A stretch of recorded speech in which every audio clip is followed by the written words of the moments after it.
biceps are a two-headed structure that originate at the shoulder and insert into the forearm below the elbow. Now, the basic exercise for the bicep is a curl, which is a one-jointed isolation movement that goes from the elbow.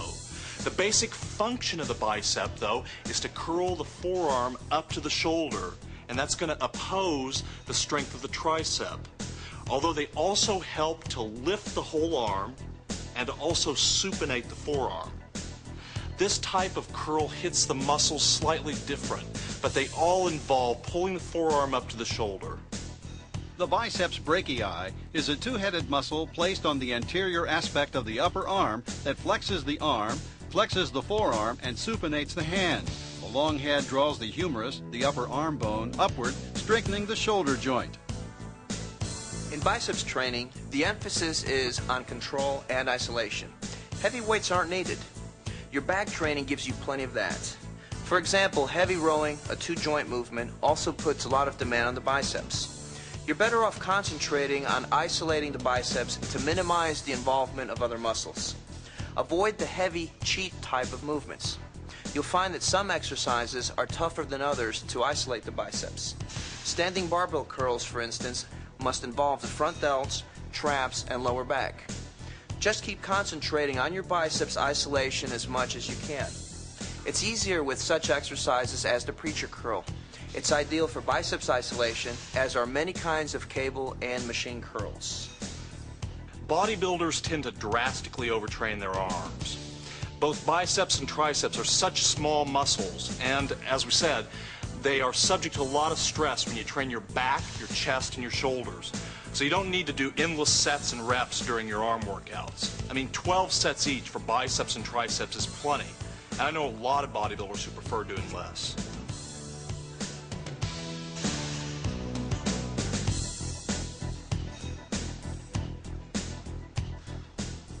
This is a good place to talk about supination. Any bodybuilder will tell you that to fully peak the biceps when you hit a pose, you need to twist the wrist or supinate it as far as possible.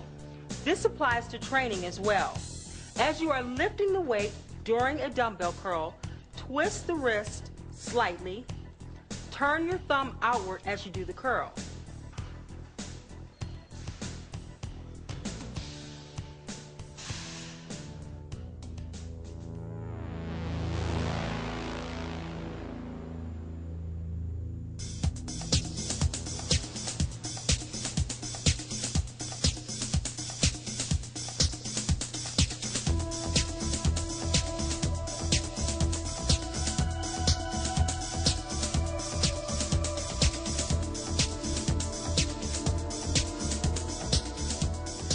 Barbell curls are the closest thing to a mass builder you'll find in biceps training. However, since this is still a one-joint isolation exercise, you don't want to pile on too much poundage. Working too heavy means you have to cheat too much, and you end up building your traps and lower back rather than isolating your biceps.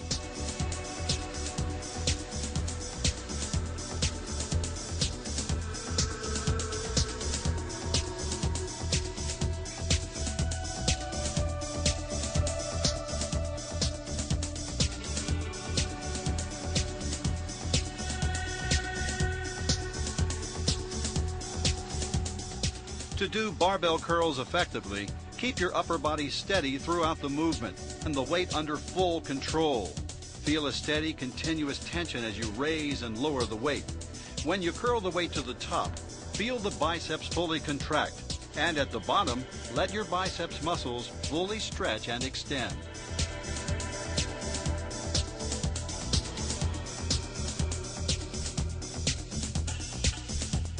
As with any isolation movement, the key to success is control and concentration. Think about what the muscles are doing and how they feel rather than what's happening to the weight.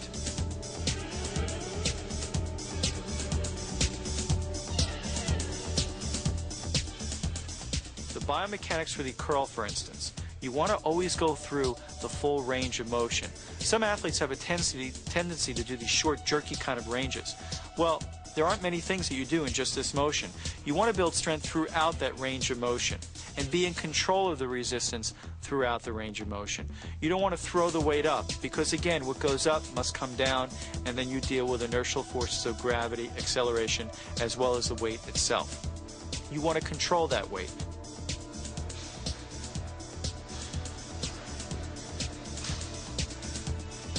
Alternate dumbbell curls allow you to isolate and work each biceps muscle individually.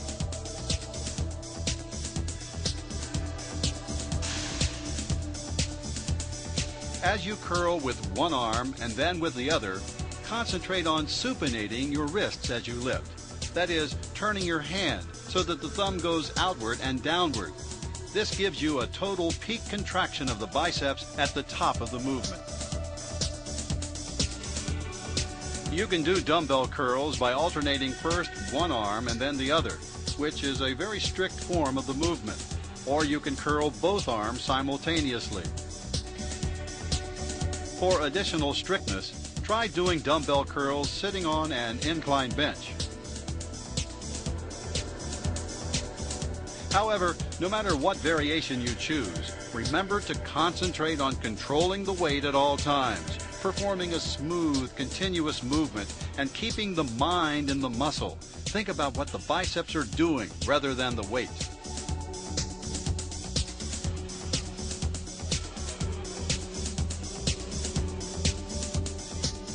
Dumbbell curls, especially when you supinate the wrist during the exercise, are designed to give you the maximum peak possible in the biceps.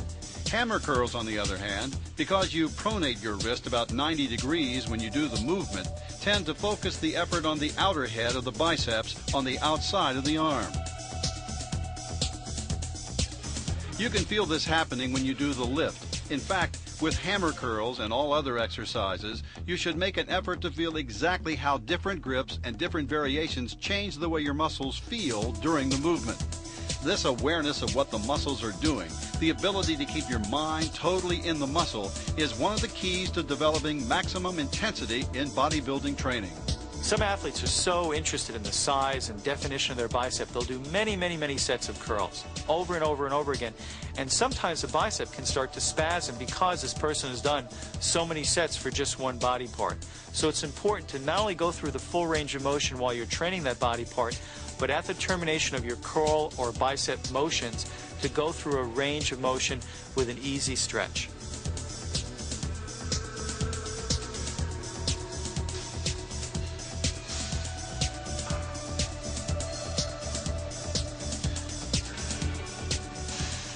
Concentration curls, as the name implies, involve the most concentration and isolation of the biceps exercises.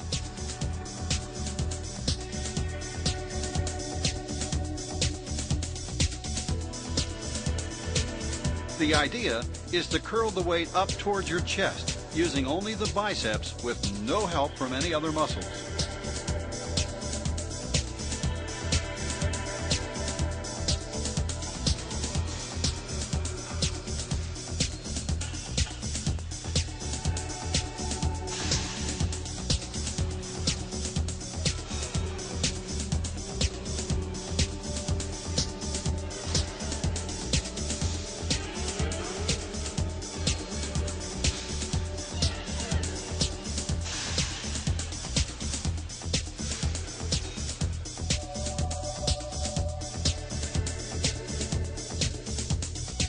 Some bodybuilders like doing concentration curls with their arms hanging free. But many others prefer grounding themselves more fully by leaning their elbow against the inside of the thigh, making it even easier to totally isolate the biceps muscles.